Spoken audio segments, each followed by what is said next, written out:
As David said, my name is Mohammed Nabulsi. I'm a law student at the University of Texas School of Law, and where I participate in a lot of organizing on campus.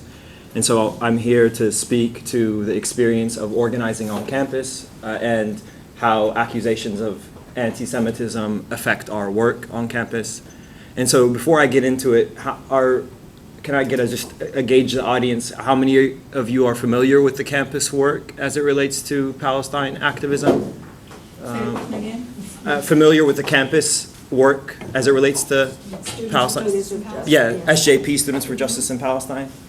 Okay, so varying degrees of detail in terms of the types of activities that we engage in, but just generally speaking, Students for Justice in Palestine, or as we're known at UT Austin, Palestine Solidarity Committee, engage in activities that promote BDS or support BDS through divestment initiatives, but also all kinds of other work. Depending on the politics of a particular SJP, that work can differ. And so, for example, PSC, Palestine Solidarity Committee, engages in a lot of anti-imperialist work on our campus and things of that nature. And so I'll be discussing some of the aspects of anti-imperialist work that demonstrate the inconsistency in accusations of anti-Semitism, or the incoherence of some of the accusations.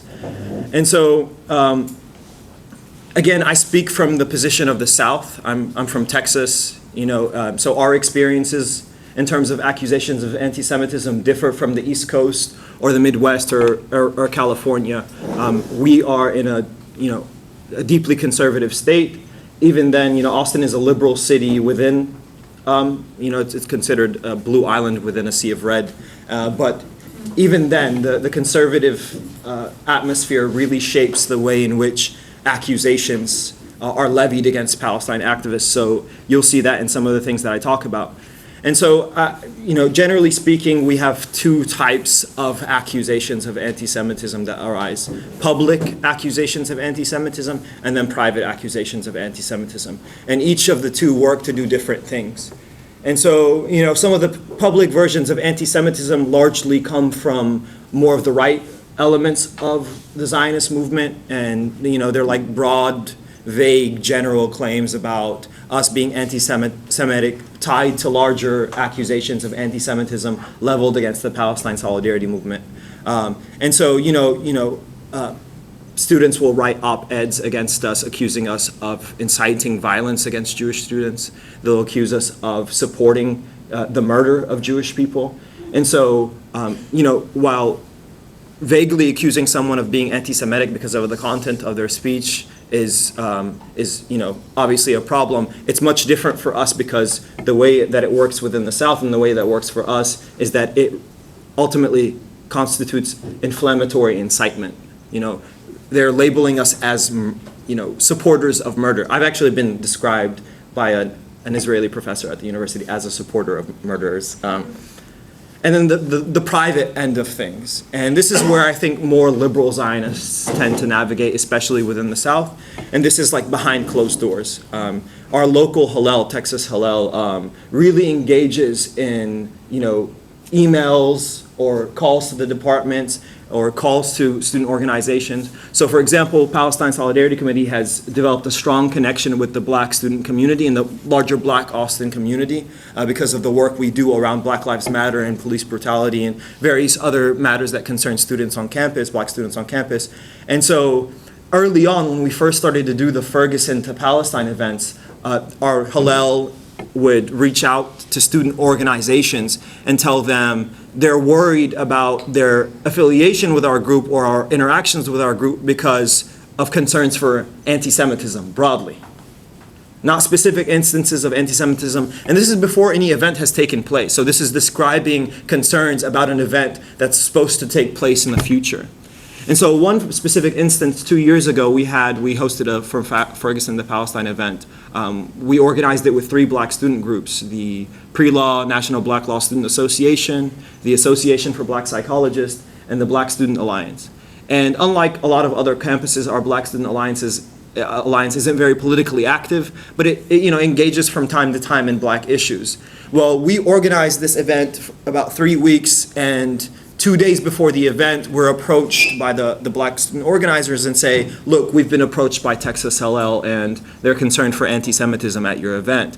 And I'm like, wait a minute, do they even know the content of the event? What exactly about the event is anti-Semitic? And they're like, we're not sure, but they said that they're concerned. And we explain, it's really hard to explain to people who aren't seasoned as it relates to Palestine, like what anti-Semitism accusations are or what they work to do. And so, understandably so, these black students were concerned. This accusation was heavy and they wanted to make sure that they weren't associated with any sort of racism. And so, you try to explain to them, like, look, this is a tactic, blah, blah, blah. But ultimately, one of the student groups, the Black Student Alliance, pulled out the day before of the event, complete sponsorship.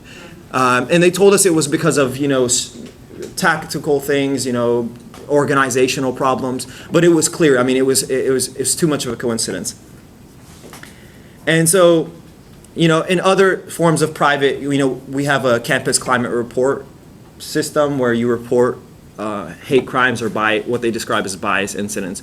We get a lot of reports if you look at the data about us making students unsafe on campus. We put up an apartheid wall. The wall, which is just filled with nothing but information, is said to be making students unsafe on campus.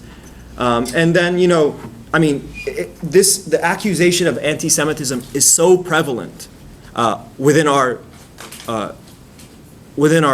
activist spaces that recently a black student was walking in West Campus. This area is like a fraternity concentrated, one of the more rowdy, like fraternity, drunkenness aspects of our campus living. And he had a bottle thrown at him, and he was, there were racial epithets thrown at him, and, literally champagne bottles thrown at him, and it was by UT students. And so the administration didn't do much for a few months about it, and eventually released some lukewarm statement and said that they were investigating the students, blah, blah, blah. And it turned out that the university didn't have a hate conduct policy. So they didn't have a separate policy for disciplining students on the basis of hate. And so what they said was, okay, well, let's reach out to students, student activists, black students especially, and see, how can they help us, serve as an advisory board about developing some sort of policy. Well, one of the people that the black students reached out to was me. And it was me, not because we had experienced a tremendous amount of Islamophobia and anti-Arab racism. I mean, I'll get to that, the amount of hate that we've experienced. But because they were worried that this policy would be used against us.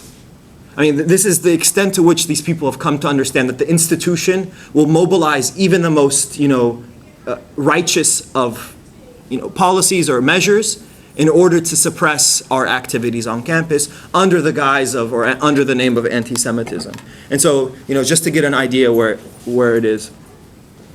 But it's also important to note that, for the South, anti-Semitism, like I said, doesn't work. The accusations of anti-Semitism doesn't work. We live within a really racist Southern society. And so people aren't really they don't care about accusations of anti-Semitism in the same way that they don't care about accusations of Islamophobia or anything like that. So it really brushes off their ears. Now, this might seem like a weirdly positive development out of a negative aspect, but it's not.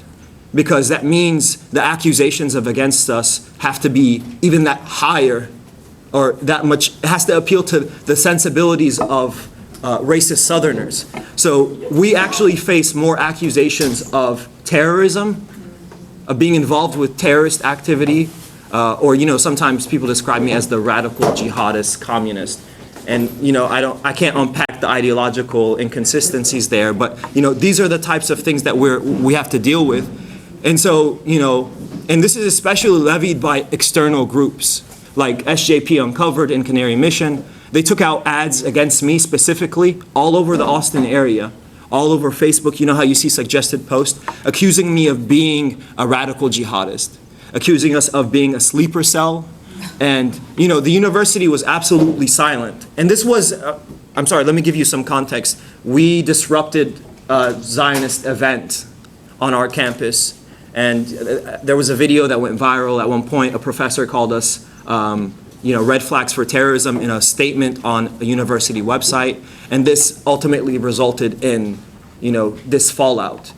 And so what's happened for us is the accusation of anti-Semitism fell on deaf ears. Or if they do, they fall on, administrators do X, Y, and Z, but we have such a strong presence on our campus in terms of our organizing efforts that they're reluctant to really crack down on us in a way that might, bring our wrath. And so what these people instead resort to is these accusations of terrorism, and this is within the context of a campus that allows for concealed carry, and a campus that you have this vigilante mentality that we need to protect ourselves from the Muslims, or we need to protect ourselves from creeping Sharia law, which is like, obviously within Texas, go to every city, you'll find some sort of politician talking about creeping Sharia law and how Muslims are infiltrating. And so, it's important also to note that we were accused of anti-Semitism and various things for this particular incident involving an Israeli professor that we disrupted, which was about the beginnings of the IDF, glorifying the beginnings of the IDF. Up until that point, we had disrupted four events, or 3 events that semester, 4 in the past year, none of which were Israel-Palestine related. They were Israel-Palestine related in our politics because they were targeting U.S. military establishment. So we disrupted an event by John Brennan, former CIA director. We disrupted one of the events of our chancellor, William McRaven, the former chair of JSOC. We disrupted, one of them was Daran, the former Mossad director. And so we consistently disrupt events on the basis of politics, clearly on the basis of politics. And we have clear articulated political lines as to why we disrupt events that promote U.S. imperial, U.S. imperial culture, or these are like recruitment events. And yet, when it came to this event, the university decided to say, wait a minute, free speech, academic freedom, anti-Israel sentiment, anti-Semitic sentiment possibly, even though this was about the IDF, even though if it was about, it was clearly about, the Zionist movement. And the only thing we wanted to do at this event was make a 2-minute statement at the beginning of the event talking about ethnic cleansing and talking about how ethnic cleansing cannot be excluded from this conversation about the beginnings of the IDF.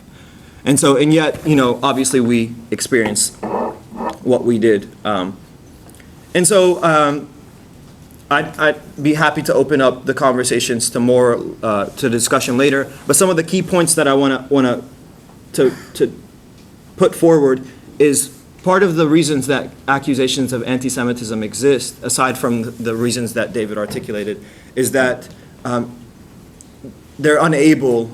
And this is obviously relates to the things that you said, but they're unable to engage with us politically. There's really, and this is, it's interesting. I wish we had stronger Zionist students because it makes us, I feel like, complacent at times, but they don't have good political understanding of the situation. They don't have a good understanding of Zionism. I think we understand Zionism better than they do. And this is aside from, aside from the standpoint of Palestinians, what Zionism represents to us. From Zionism ideologically, the differences between political and cultural Zionism. These students don't even know these things. And so that's one of it. And so when this comment about, the relentlessness of Palestinian advocates going against Israel, what a preposterous claim. This notion that Israel is being singled out and yet not recognizing who is doing the singling out. Who else would Palestinians want to end oppression? The BDS call is another example. And what should the Palestinians be saying exactly with the BDS call? That you should target Saudi Arabia? Saudi Arabia does not have its foot on the throats of Palestinians. And so this inability to recognize that Palestinians have legitimate political claims. And so, closing. A positive note, younger Jewish students are increasingly unconvinced by accusations of anti-Semitism against the movement. They don't buy it, and for a number of reasons. one, because of the frequency by which they occur. Obviously, like, it gets to a point where, like, you keep hearing the same thing, and it's like it's clearly about the politics and not about the racial question. The second is Jewish students are increasingly understanding themselves to be white. They experience the world as white people, and that means they're not really subjected to any sort of direct, immediate, and like racialized anti-Semitism. That's not to say that anti-Semitism doesn't exist, but I'm saying that a lot of Jewish students on our campuses don't, you sit down, you talk to them, and they're like, I really don't experience anti-Semitism. I experience anti-Israel sentiments. I experience anti-Zionist sentiments, but I really don't experience anti-Jewish sentiments. And lastly, or second to last, it's the unprincipled nature of these accusations. It's not as though these accusations of anti-Semitism are led by an anti-racist contingency within that community. It's often led by the most Islamophobic, racist, right-wing aspects of that community. So when these people levy these claims while at the same time supporting Islamophobia, it really doesn't reflect well on them because it's very inconsistent. It shows that it's not from a place of principle of anti-racism, but from a place of political disagreement. And finally, amongst Jewish students themselves, there is an incredible amount of political division.